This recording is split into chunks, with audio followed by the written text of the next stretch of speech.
Salam jumpa kembali Bapak Ibu dan Saudara-saudara. Saat ini kita memasuki Minggu Paskah yang kedua dan kita masih dalam suasana sukacita karena kebangkitan Yesus. Mari kita juga akan membawa sukacita berita kemenangan ini kepada setiap orang yang ada di sekitar kita. Bacaan firman Tuhan hari ini dari surat Ibrani pasal 3 ayat 13 sampai dengan 16 mengajarkan supaya kita tidak mengeraskan hati dan kita juga akan mengingatkan sesama supaya tidak mengeraskan hati. Mari kita akan bersama-sama berdoa. Bapa di surga, kami bersyukur untuk kemenangan Yesus yang dinyatakan juga kepada kami, sehingga kami boleh menjadi pemenang-pemenang atas segala kuasa kegelapan dan kuasa dosa.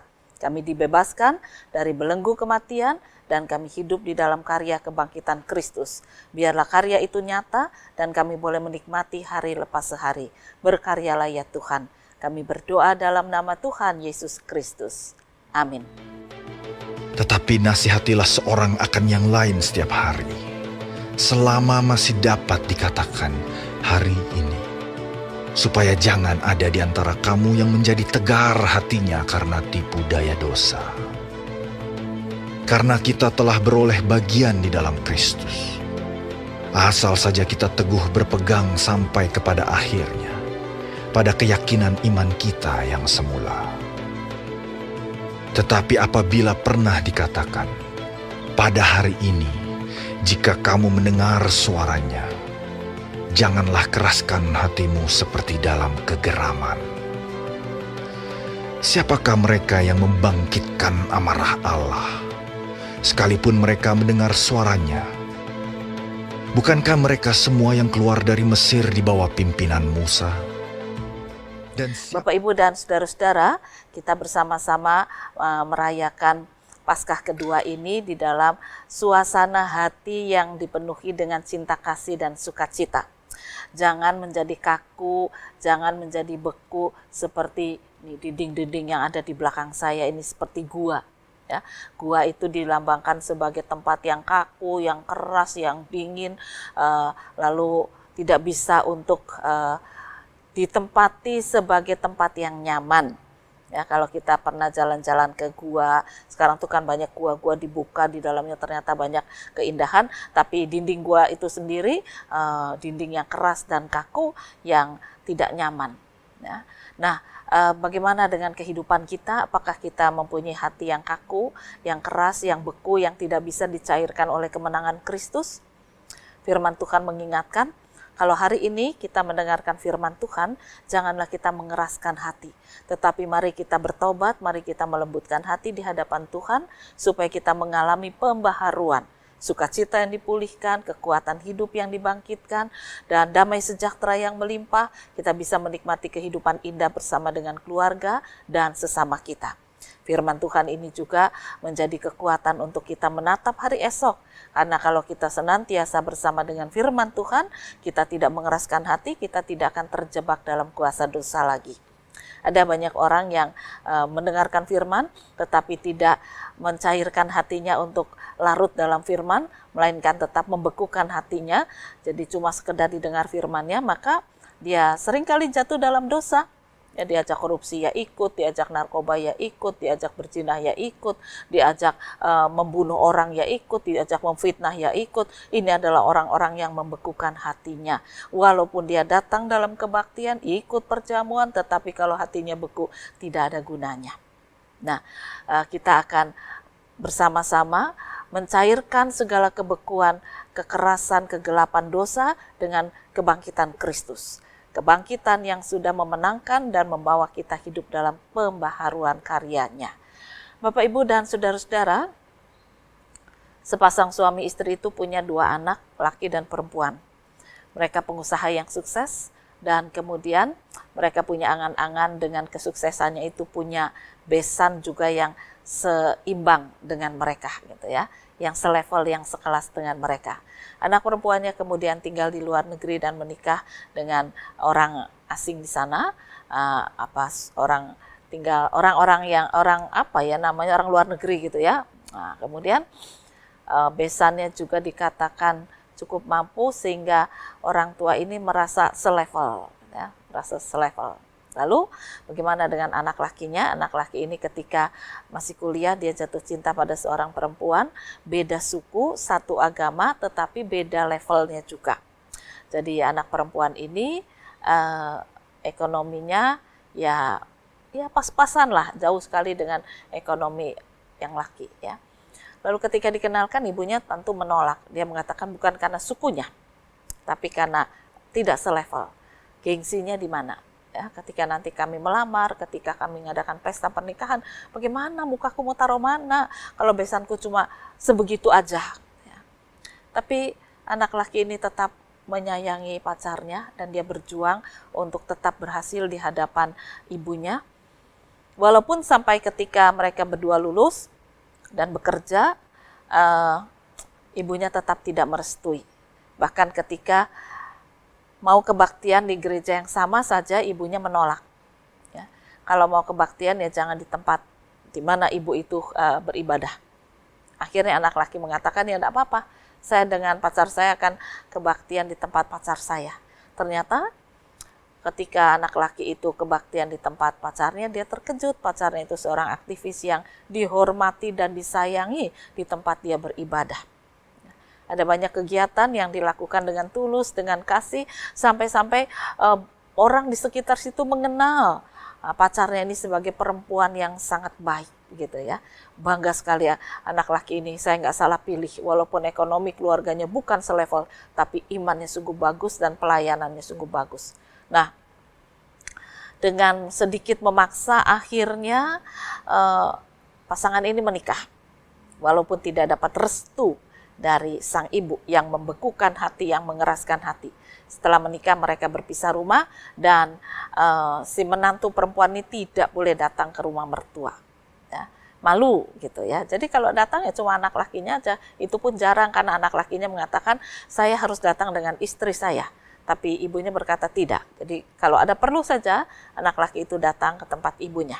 Lebih baik dia tidak datang karena dia menolak istrinya. Nah, Bapak Ibu dan saudara-saudara, satu hari si suami ini atau anak laki yang anak dari ibu ini bersama dengan ayahnya harus tugas keluar kota beberapa hari. Jadi ibu kaya ini tinggal sendiri di rumah bersama dengan pembantu, menantu tinggal sendiri di rumahnya dan dia tetap bekerja. Ya. Lalu tiba-tiba siang itu dia ditelepon oleh suaminya yang mengatakan bahwa ibunya jatuh di rumah dan pingsan, lalu sekarang oleh pembantu dibawa ke rumah sakit. Bisakah ditengok? Sang menantu mengatakan bisa. Dia segera minta izin kepada atasan, lalu lari ke rumah sakit. Dia tunggu, dia urus ibu mertua yang menolak dirinya itu, walaupun saat itu memang pingsan ya, tapi dia mengurus dengan penuh cinta kasih. Sampai esok hari baru perempuan itu sadar, ibu mertua itu sadar. Dan ketika sadar dia melihat menantu di situ. Lalu dia tanya kemana yang lain, belum pulang, belum bisa pulang. Ya. Belum bisa pulang, jadi cuma saya yang ada di sini dari kemarin. Lalu kamu mau kerja? Tanya ibunya itu. Tidak Bu, saya dari kemarin tidak pulang. Saya tunggu ibu di sini, saya belum ganti. Saya cuma bisa mandi, tapi saya tidak bisa ganti. Udah ibu tenang saja, saya temani di sini. Ibu itu cuma diam. Ya, lalu dilayani dengan ketulusan, dengan penuh cinta kasih. Ibu itu mau minum, mau duduk sedikit atau apapun. Menantu itu melayani dengan penuh cinta kasih, dengan penuh kesabaran. Dan dokter mengatakan, menantu ibu ini luar biasa. Dia duduk dari kemarin di sini sambil berdoa, memuji Tuhan, membaca firman, tidak lepas. Ya. Terus menerus dia berdoa dan memuji Tuhan. Ibunya kaget. Dia diam saja. Lalu dokter mengatakan nyawa ibu itu kembali. Karena Tuhan mengizinkan, juga karena doa menantu ibu ini. Lalu ketika dokter itu pergi, ibu itu diam saja. Dan akhirnya dia berkata, maafkan ibu ya. Ibu sudah membekukan hati. Tetapi kamu mencairkan dengan kelembutan hatimu. Dengan ketulusanmu. Dengan pelayananmu. Ibu minta maaf sambil menangis. Lalu menantu itu memeluk ibu mertua dan berkata, lupakanlah masa lalu, yang penting sekarang ibu tidak kaku lagi, tidak keras lagi, tidak beku lagi. Kita hidup sekarang dalam damai, di mana Kristus sudah memberikan kepada kita kemuliaan sorgawi, kasih yang melimpah. Kita tidak boleh menjadi orang yang keras hati di dalam dosa, kemarahan, kebencian. Nah, Bapak, Ibu, dan saudara-saudara, peristiwa ini mengingatkan diri kita. Kalau saat ini di antara kita ada yang sedang membekukan hati, mengeraskan hati, benci pada seseorang, tidak suka pada seseorang, mari kita datang pada Tuhan Yesus. Tidak ada gunanya kita hidup dalam kebekuan hati. Ya, menguasai diri dengan kuasa dosa tidak ada gunanya. Yesus sudah menang, Yesus sudah bangkit, kemenangannya untuk kita. Mari kita hidup di dalam perdamaian dan cinta kasih. Layani seorang dengan yang lain, maka kita akan menikmati hidup yang berarti bagi kita dan bagi sesama. Berarti bagi kita karena apa? Karena kita betul merasakan makna kebangkitan Kristus. Berarti bagi sesama karena kita bisa melembutkan hati banyak orang. Dan dengan demikian banyak orang juga akan menjadi pengikut Kristus yang benar di hadapan Tuhan.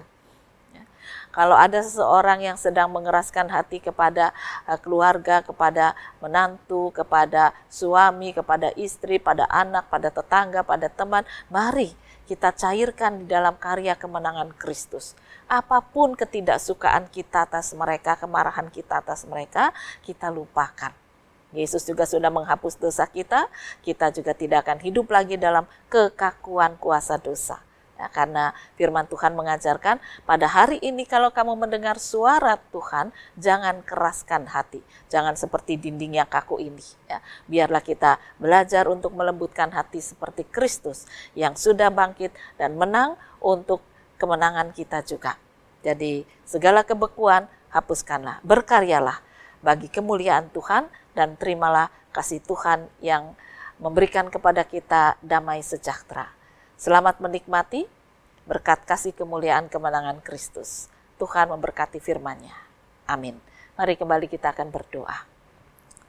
Tuhan Yesus, kami mau bersyukur bahwa segala kekakuan, kebekuan, kemarahan hati kami ini sudah Engkau hapuskan, sudah Engkau cairkan, sudah Engkau hilangkan di dalam kuasa kemenangan-Mu.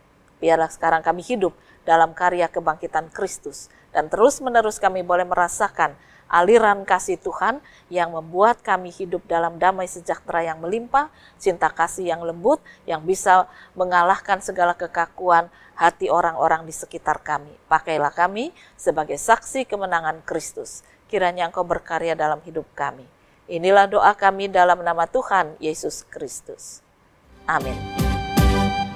Ditolongnya yang benar dan yang berbeban berat, juga orang yang sesat, kasih besar. Walau hatimu cemar